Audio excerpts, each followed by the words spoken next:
Chapitre 2. Différence entre louange et adoration. Toutes les louanges doivent mener à l'adoration. Si louer Dieu est bon, l'adorer, c'est encore meilleur. Par les louanges, vous louez Dieu pour tout ce qu'il fait. Dans l'adoration, vous l'adorez pour ce qu'il est. Les louanges naissent de l'âme. L'adoration naît de l'esprit. Pendant que vous louez Dieu, vous vous agitez parce que c'est un acte d'émotion. L'adoration est une dévotion.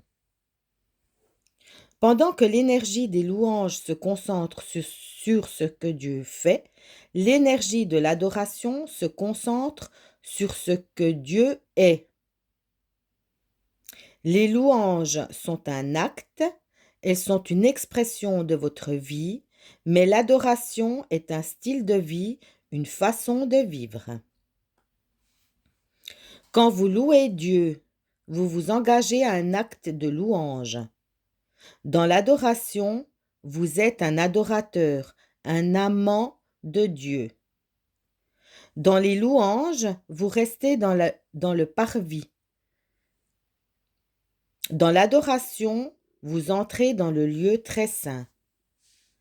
Adorer dans l'Ancien Testament, c'est louer Dieu de loin. Adorer dans le Nouveau Testament, c'est être aux pieds du Seigneur, se prosterner, l'embrasser. Est-ce que vous arrivez à embrasser quelqu'un de loin? Dans le Cantique des Cantiques de Salomon, nous pouvons relever une intimité entre les fiancés, Christ et l'Église. Dans l'adoration, il y a une communion, une intimité avec Dieu. De plus, il est impossible d'adorer Dieu et de se fâcher avec quelqu'un, d'être arrogant, orgueilleux, de parler mal des gens, de mentir, dire n'importe quoi et d'exhiber son corps pour provoquer la chair. La conscience de la sainteté de Dieu nous écrase. Quand nous restons longtemps dans la salle du trône, près de Dieu, notre chair est disciplinée.